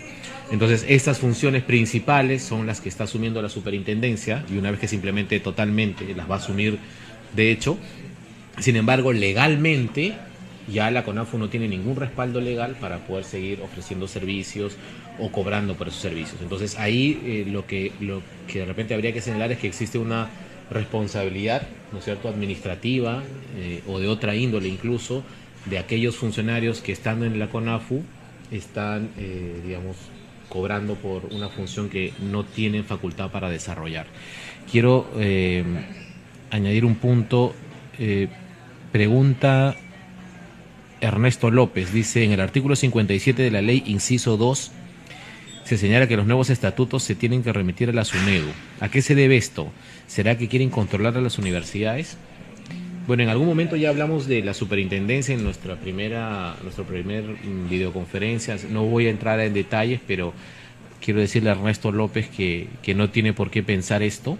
El hecho de que los estatutos sean remitidos a la superintendencia es simplemente como un proceso para obtener información y para efectivamente supervisar que esos estatutos, como ya nos han hecho una pregunta antes, se sujeten a lo que establecen las normas y las leyes, ¿no? Eventualmente incluso esta es una función que es, digamos, reiterativa, en el sentido que la universidad pública y privada también están obligadas a publicar estos instrumentos de gestión, y cualquier persona debería tener acceso a ellos. Lo que está tratando de hacer la superintendencia es conocer de primera fuente y oficialmente estos documentos de gestión de las universidades, para eventualmente conocer el detalle de cómo se gestionan y se administran los recursos públicos en primer lugar, y también los beneficios que se otorgan a través de los sistemas normativos a las universidades privadas. Pero no tiene ningún ánimo controlista, como hemos marcado desde el inicio y en tu exposición de hoy día también, Eduardo. El marco en el que se ha diseñado la política de aseguramiento de la calidad de la educación superior universitaria, que es la política de la que somos rectores como Ministerio de Educación, es una política que no tiene ningún sesgo intervencionista.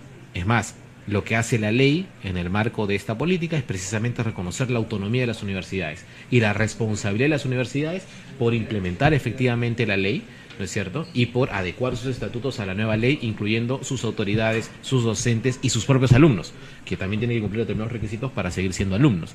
Entonces, no hay ningún ánimo intervencionista. La superintendencia ni el Ministerio de Educación tiene facultad de intervenir en una universidad, como lo tenía la ANR, ni el Ministerio ni la superintendencia tienen la facultad de reconocer una autoridad o de desconocerla, ni de participar en un proceso eleccionario, ni de dirigirlo, ¿no? Entonces, en ese contexto, ni tampoco estamos facultados como sector a decir cuántas universidades deben existir, cuántas no, qué carreras se deben ofrecer y qué carreras no se deben ofrecer. Hay una libertad implícita y expresa también en la ley para que todo este proceso, digamos, de oferta de servicios educativos se dé en la mayor libertad, con la única restricción de la garantía de la calidad del servicio. La responsabilidad del Ministerio de Educación es garantizar que efectivamente se dé un servicio de calidad. Si alguien quiere estudiar una carrera A, la que fuere, las condiciones en las que esa carrera A se oferta deben ser aquellas condiciones que aseguren que el proceso de formación y el egreso de esa persona se den las mejores condiciones para tener empleabilidad, para tener un ingreso digno, para que esa inversión de 5 años y de dinero tengan resultados y tenga un logro medible, ¿no? Esa es la responsabilidad del Ministerio y ninguna otra más. Y en ese contexto es en el que se está haciendo la implementación de la ley y de las propuestas de reforma. Este artículo que menciona Ernesto, justamente en la línea de lo que dice Juan Antonio, quería poner un ejemplo, ¿no?, del tema de difusión de los estatutos. Como sabemos, la mayoría de leyes tienen reglamentos que son aprobados obviamente por el Poder Ejecutivo, pero esta ley no tiene un reglamento específico, no tiene un decreto supremo que reglamente la disposición de esta ley. ¿Por qué? Porque cada universidad tiene la obligación y la competencia de sacar sus propios estatutos que vienen a ser justamente el reglamento de esta ley para cada universidad. Y obviamente, si los decretos supremos en los demás tipos de leyes tienen un reglamento que es publicado en el Diario Oficial del Peruano para hacerlo de público conocimiento, obviamente los estatutos no deben escapar a un tema de publicidad, o sea, deben ser públicos en realidad. Si bien no se publican en el Diario Oficial del Peruano, pero tienen que ser accesibles a cualquier persona, sea estudiante o no, inclusive de la universidad, porque es como decía, haciendo el símil, es un reglamento de esta ley para el ámbito de la universidad específica. Entonces, por ejemplo, el publicar un decreto supremo de otra ley que amerita un decreto supremo de reglamentación por parte del Ejecutivo no involucra el controlar o no controlar las actividades de ese reglamento, simplemente es un tema de hacer público lo que se está reglamentando respecto a esta ley, ¿no? Hay una pregunta también de Valentina, nos dice, ¿qué pasa con los rectores que no cumplen con los requisitos de su puesto? Bueno, obviamente por eso es que esta ley también tiene una disposición complementaria transitoria, donde te dice que efectivamente va a haber nueva elección de nuevas autoridades y esas nuevas autoridades tienen que cumplir con los requisitos. Obviamente los que están solamente cesa la asamblea, el resto de rectores, decanos se mantienen en sus puestos hasta que la elección se haga a través de este comité electoral transitorio, ¿no? Hay un comentario de Liliana que dice: mi universidad no aprueba la libertad de cátedra, ahora lo tendrá que hacer. Le voy a pedir a Liliana que, si está conectada, todavía nos pueda hacer más específica la pregunta, porque no entiendo si se refiere a que ella es una docente que no tiene libertad de cátedra o si es una alumna que asume que su universidad no tiene libertad de cátedra, ¿no? Y digo, existen muchas diferencias, porque una universidad, digamos, puede tener o puede profesar, digamos, una convicción que puede ser religiosa, política, económica, ¿no? Puede ser una universidad de tendencia liberal, ortodoxa, conservadora, católica, protestante, ¿no? Y esa es la libertad precisamente de cátedra, es decir, que yo me constituya y me organice en función a mis propios principios o mis propios intereses.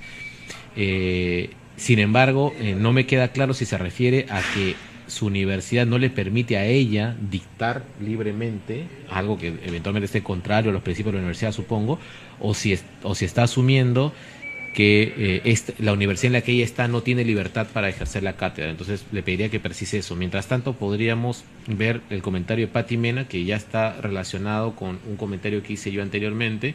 Ella dice: ¿qué acciones realizarán cuando una universidad tiene conflictos internos? ¿Irán a fiscalizar igual que la ANR? Y la respuesta es no. Ni la superintendencia ni el Ministerio de Educación tienen la función de intervenir en una universidad cuando tiene conflictos internos. La fiscalización sí es una función de la superintendencia, pero que no está vinculada al tema de gobierno, al tema de conflicto interno de gobierno, que es a lo que me parece que se refiere Pati Mena. Nosotros esperamos que la primera instancia de resolución de conflictos sea la propia universidad en el tema de su autodeterminación de gobierno y su autonomía. Y hay una segunda instancia que eventualmente tendrá que ver con un diálogo en el que deberán participar todas las entidades comprometidas. Ahí estamos el Ministerio de Educación, eventualmente la Defensoría del Pueblo cuando es una universidad pública, y otras instancias.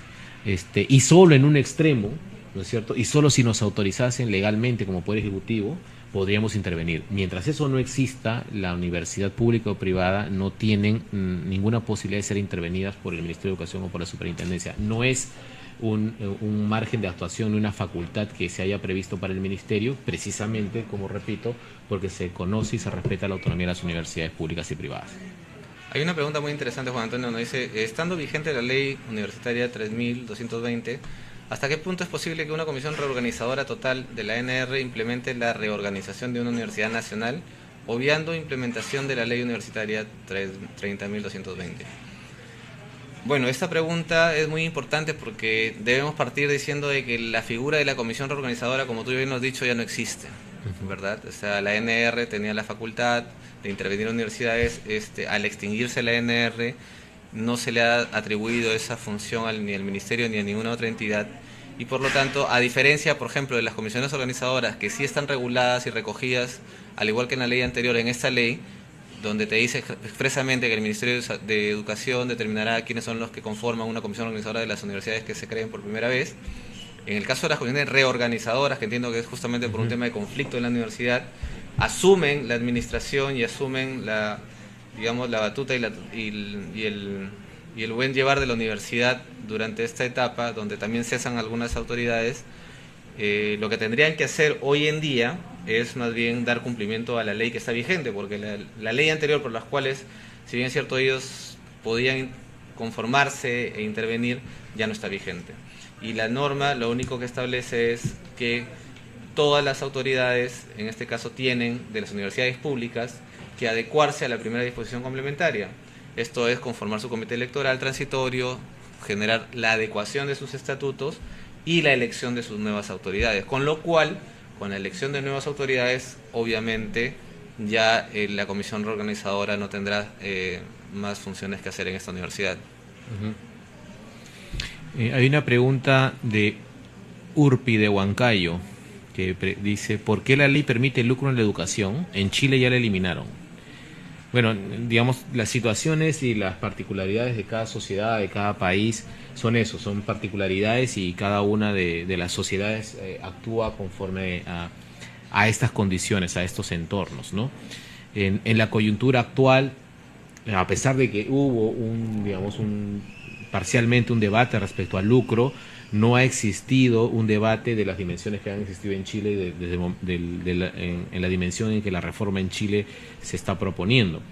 Sin embargo, esto se trata de una decisión normativa que tiene el respaldo de la vigencia de la ley. Eventualmente puede haber un espacio de discusión o un espacio distinto en el que se planteen algunas reformas, pero por el momento eso no está recogido en la ley ni en la propuesta del Poder Ejecutivo.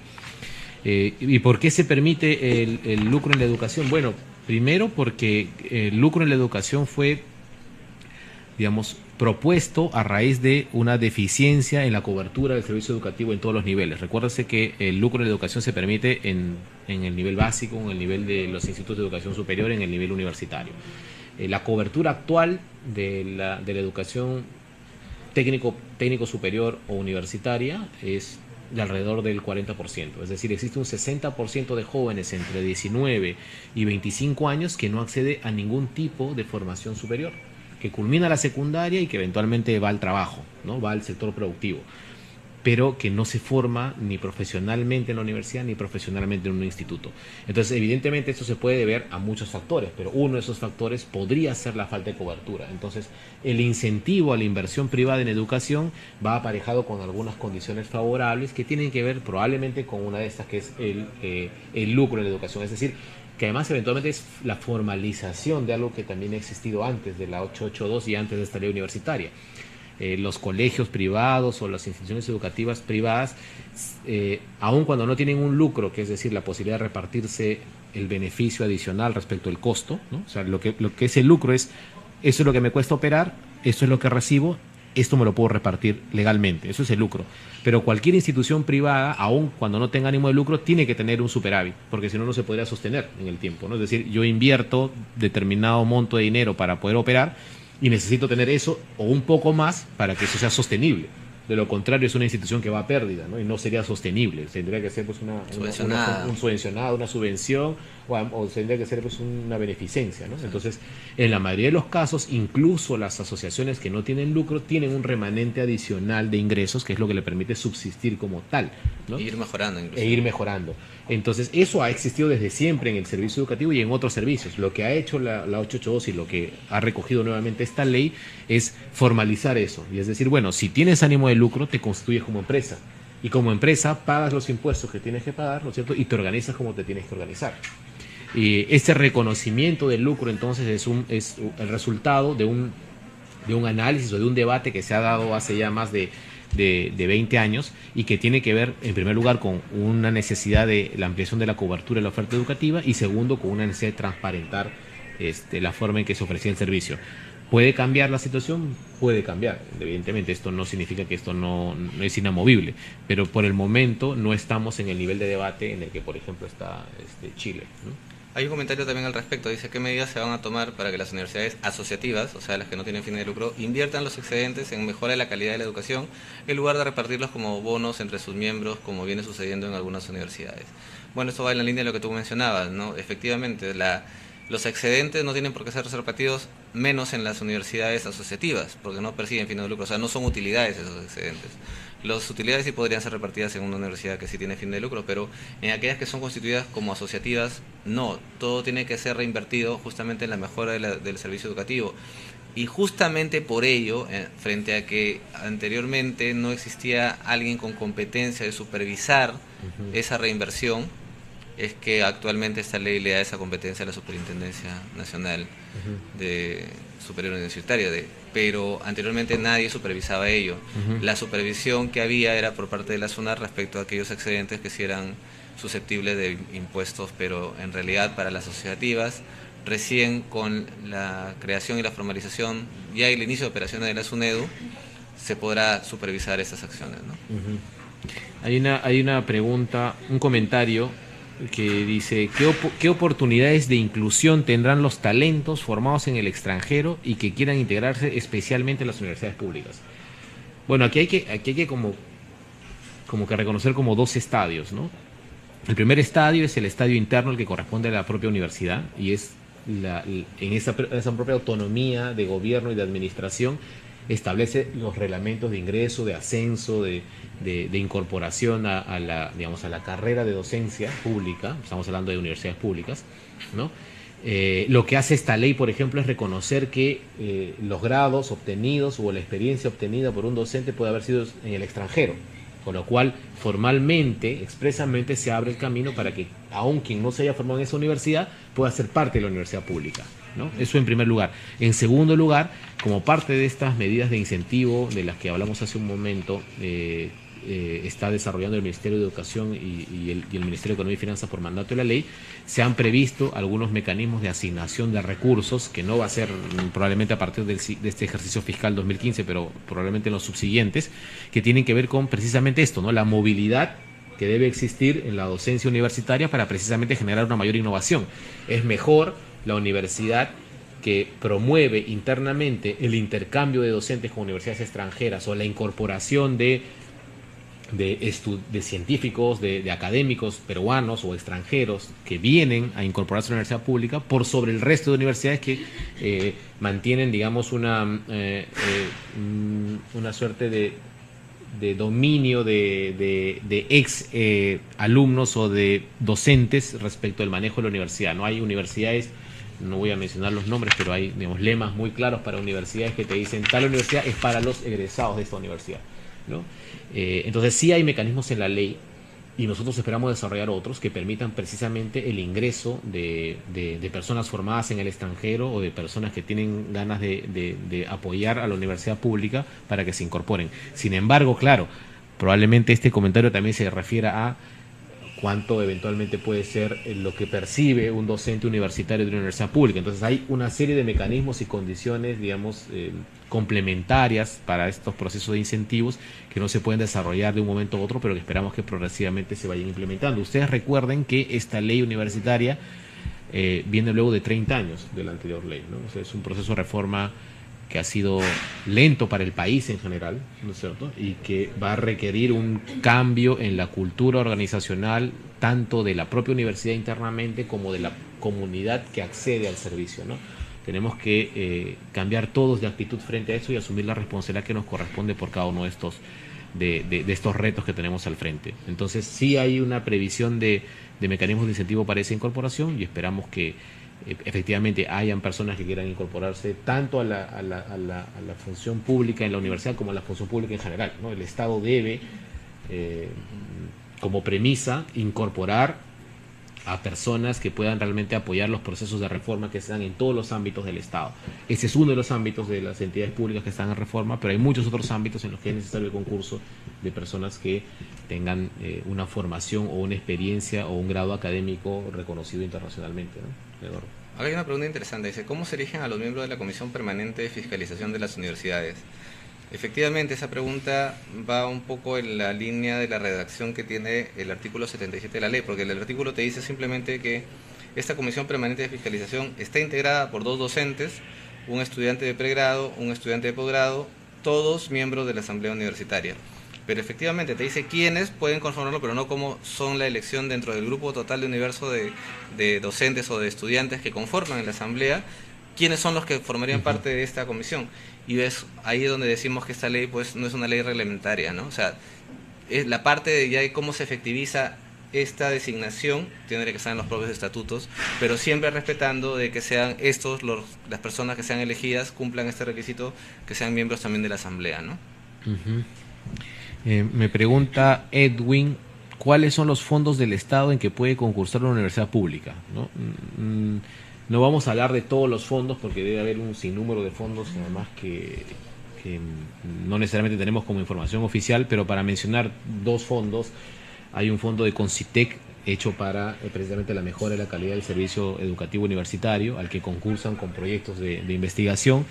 Acaba de salir una convocatoria de Procalidad, que es, digamos, el programa que tiene el Sistema Nacional de Acreditación y Certificación de la Calidad Educativa, para financiar proyectos de desarrollo institucional de universidades públicas y de institutos de educación superior públicos, para precisamente llegar a implementarse estas instituciones, universidades e institutos, con un nivel académico suficiente como para pasar la valla del sistema de acreditación, para poder acreditar sus carreras o sus instituciones. Entonces, hay por lo menos esos 2 fondos, y deben haber más, incluso fondos de cooperación o los que fuera, que permiten a las universidades públicas concursar por ellos y, digamos, mejorar su calidad educativa con recursos provenientes de fuera. Sin embargo, esos no son los únicos y no tienen por qué circunscribirse solo a esas 2 etapas. Nosotros esperamos que en esta propuesta de mejora y de nuevas herramientas que queremos darle a la gestión de las universidades públicas, podamos contar con o constituir nuevos fondos. En la actualidad, por ejemplo, el promedio de recursos que se da como gastos ordinarios adicionales a las universidades públicas en su conjunto es de 400 millones de soles. Anualmente hay por lo menos 200 millones de soles adicionales que son repartidos entre todas las universidades públicas como una demanda adicional. La idea que nosotros tenemos como sector es que estos 200 millones tengan como respaldo para esta nueva asignación criterios que tengan que ver con, por ejemplo, el número de alumnos matriculados, que tengan que ver con el número de egresados, que tengan que ver con el número de titulados, que tengan que ver con los procesos o los documentos de investigación que hayan desarrollado, ¿no? en revistas indexadas, que tengan que ver con los grados que tienen sus docentes, ¿no? Entonces, un mecanismo más eficiente de asignación de recursos por resultados, que es además la nueva forma en la que la gestión pública asigna recursos, ¿no? O sea, la metodología esto del presupuesto por resultados, es decir, asignar recursos en función a logros u objetivos concretos, es algo que también debe llegar a la universidad pública de una manera más eficiente, ¿no? Y los fondos concursables o los fondos de incentivos para la mejora van a tener esa misma lógica y están en pleno desarrollo. Eduardo. Bueno, yo creo que estamos llegando al final, pero no podemos culminar si antes, de repente, para las personas que ya se están incorporando, se han incorporado a la mitad de esta presentación o de esta sesión, podamos hacer un resumen de aquellas preguntas que han sido, digamos, las más recurrentes respecto a lo que hemos conversado el día de hoy y a los temas que hemos abordado el día de hoy. No sé, ¿estamos en un corte o creo que...? ¿Sí? Estás en el aire. Ok, entonces continuamos, y yo creo que, por ejemplo, una de las preguntas que han sido más recurrentes ha sido el tema de qué pasa con aquellas autoridades que no cumplen los requisitos actualmente de la ley universitaria. En aquellos aspectos que es una preocupación válida, ¿por qué? Porque efectivamente la ley te fija condiciones que actualmente no tienen los decanos, los rectores de las universidades, tanto públicas como privadas, pero definitivamente esto es una adecuación a un nuevo marco normativo, como tú bien lo has dicho, después de muchos años, con nuevas condiciones, con nuevos requisitos, ante los cuales tiene que haber un proceso de implementación, y ese proceso de implementación es justamente, lo primero, modificar sus estatutos, adecuarlos a esta ley y elegir sus nuevas autoridades, y esta elección es donde justamente tienes que prever que las nuevas autoridades que sean elegidas cumplan con los requisitos y necesariamente no tienen que venir de la misma universidad. Pueden cumplir el requisito docentes ordinarios que vengan de otras universidades nacionales o extranjeras, ¿no? Creo que otra de las cosas que han llamado la atención de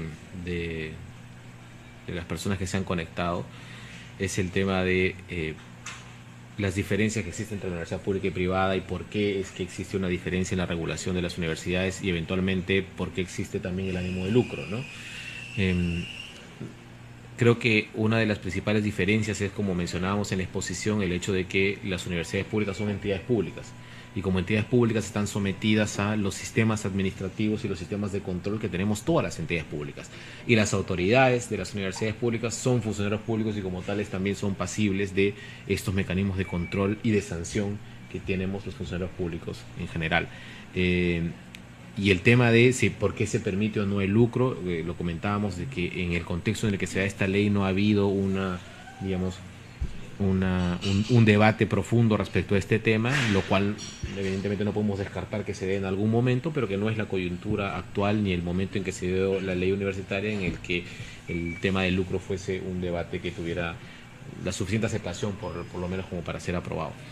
Finalmente quiero decirles, como en las anteriores reuniones que hemos tenido virtuales, que nosotros como Ministerio de Educación tenemos una estrategia comunicacional que estamos desarrollando diariamente, respondiendo a las inquietudes de las personas que nos escriben a través del Facebook oficial de la institución, a través del Twitter que tenemos, eventualmente a través de nuestros correos electrónicos, y los invitamos a seguirlo haciendo porque es importante para el Ministerio y también para la Superintendencia, que va a empezar, esperamos, a funcionar en muy corto plazo, tener herramientas y tener información para tomar mejores decisiones.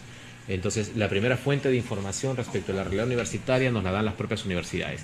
Y nosotros, mientras más conocemos la universidad, más nos damos cuenta de que existen mecanismos y procesos que tenemos eventualmente que mejorar para poder llegar a solucionar la mayor cantidad de problemas que en la actualidad existen. La reforma no es una reforma que pueda implementarse en su totalidad al día siguiente de aprobada la ley. Una norma no puede cambiar una estructura que ha venido funcionando de la manera que ha funcionado durante tanto tiempo, pero sí comienza a sentar las bases de un cambio profundo que esperamos que se ha iniciado además a partir de la vigencia de la ley y que tiene un camino que recorrer, ¿no es cierto? Que en algunos aspectos tiene plazos determinados y que en otros no, pero que esperamos involucre a todos los miembros de la comunidad. Esta no es una labor que corresponde solo al Congreso cuando dio la ley o solo al Ejecutivo para la implementación de la superintendencia. Es una labor que involucra sobre todo a la comunidad universitaria y en primer lugar a los alumnos. Son los alumnos de la universidad pública y privada los llamados a exigir un mejor servicio, a exigir el cumplimiento de las condiciones que establece la ley cuando son beneficiosas para ellos, ¿no es cierto? Y a reclamar y denunciar aquellos actos que van o que los lesionan, ¿no? Y nosotros esperamos como Ejecutivo que la superintendencia, una vez implementada, cumpla con las expectativas que existen alrededor de ella y pueda responder eficientemente y eficazmente a las demandas que desde ya tiene a partir de su creación y que vamos a ir progresivamente asumiendo y abordando una vez que se consolide. No sé si tú quieres mencionar algo más, Eduardo. No, y justamente invitarlos a que este no es el único espacio en que puedan tener ponernos todas las inquietudes o dudas que tengan al respecto a la implementación, no solamente los estudiantes, padres de familia, los mismos docentes, sino también hay un correo electrónico que ha salido a lo largo de esta presentación a los cuales pueden mandarnos las preguntas y obviamente se les contestará en la medida en que venimos atendiendo también un buen número de preguntas de diversos temas de la implementación de esta ley, que no es nada fácil, es complejo el tema de cambiar una regulación de muchos años a una nueva regulación que lo que busca es justamente mejorar la calidad del servicio. También queríamos invitarlos para el día miércoles 17 de septiembre a las 4 de la tarde. Hay un conversatorio tuitero que justamente la idea es, después de estas reuniones virtuales que hemos tenido, puedan ya en este conversatorio es ya más directa las preguntas y respuestas que podamos de manera mucho más directa tener a bien contestar. Agradecerles la participación. Y como les repetimos, como Juan Antonio, como quien les habla, les han manifestado, esto no es el único medio y acá no se agota cualquier duda que puedan tener sobre la implementación de la universitaria. Los invitamos a los diferentes medios que tenemos de acceso para poder compartir con ustedes la implementación de esta nueva ley universitaria. Finalmente, agradecerles el hecho de habernos seguido durante estas 4 sesiones que hemos tenido, que hayan mostrado interés por los temas, que nos hayan preguntado y con eso obligado también a reflexionar sobre algunos puntos. La ley es muy compleja. El Ministerio está asumiendo un reto que no ha asumido durante los últimos 30 años y eso implica eventualmente también un proceso de reafirmación de la rectoría y de estudio y conocimiento de la realidad. Es un proceso en el que estamos involucrados con la decisión de la gestión que tiene el ministro y también con la decisión política del gobierno de llevar a cabo e implementar en su totalidad la ley. Entonces, para nosotros es muy importante tener estos espacios de comunicación con ustedes en la reforma y les agradecemos el seguimiento que han tenido de estos 4 conversatorios. Los hemos invitado, como dice Eduardo, a un siguiente conversatorio. Vamos a innovar probablemente los canales de comunicación, vamos a actualizar la manera en que nos comunicamos con ustedes y queremos agradecerle finalmente el que hayan estado con nosotros el día de hoy. Y nada, esperamos que hayan sido satisfechas la mayor cantidad de sus preguntas. Gracias. Muchas gracias y hasta la próxima.